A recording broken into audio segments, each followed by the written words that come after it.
Hi my dear పిల్లలు. Hi. ఈరోజు మరొక సరికొత్త అయినటువంటి మన మాతృభాష గురించి యొక్క గొప్పతనం గురించి చెప్పుకునేటువంటి ఒక అందమైన కథని మీతో పంచుకోవడానికి వచ్చాను. మీరందరూ రెడీగా ఉన్నారా? రెడీ.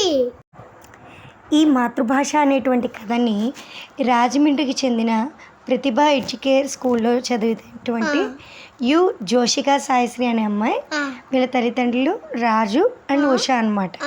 కథలోకి వెళ్దామా? వెళ్దాం.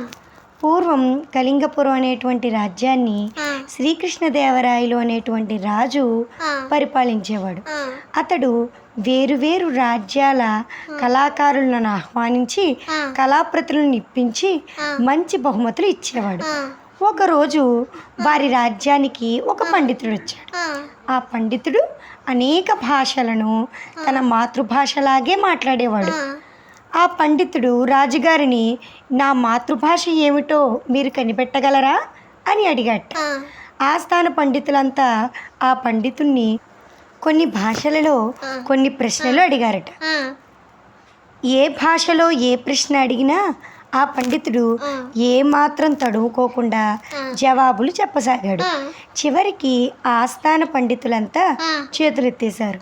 మీ రాజ్యంలో నా మాతృభాష కనిపెట్టగల మేధావులే లేరా హహా అంటూ వేలనగా ఆ పండితుడు నవ్వడం మొదలుపెట్టాడు. అప్పుడు మహారాజు గారు మహామంత్రి వైపు చూశాడు. ఆ మహామంత్రి తనకి తెలిసిన భాషలలో ఆ పండితుణ్ణి ప్రశ్నలు అడిగాడు. ఆ పండితుడు తడువుకోకుండా జవాబులు చెప్పుతూ వచ్చాడు. విసుగు చెందిన మహామంత్రి ఒక సైనికుడి దగ్గర ఖడ్గం తీసుకుని ఆ పండితుడిపై ఒక్క వేటు వెయ్యబోయాడు. అమ్మా కాపాడండి అని చెప్పి తెలుగు భాషలో ఆ పండితుడు అరిచాడు. అప్పుడు మహామంత్రి ఖడ్గం కిందకి దించి చిరునవ్వుతో, మహారాజా, ఈ పండితుడి మాతృభాష తెలుగు. మనం ఎప్పుడైనా ఆపదలో ఉన్నప్పుడు మనం మాట్లాడే మాటలు మన మాతృభాషలోనే ఉంటాయి అని చెప్పాడు. ఆ పండితుడు తన భాష తెలుగు అని అంగీకరించాడు. అర్థమైందా?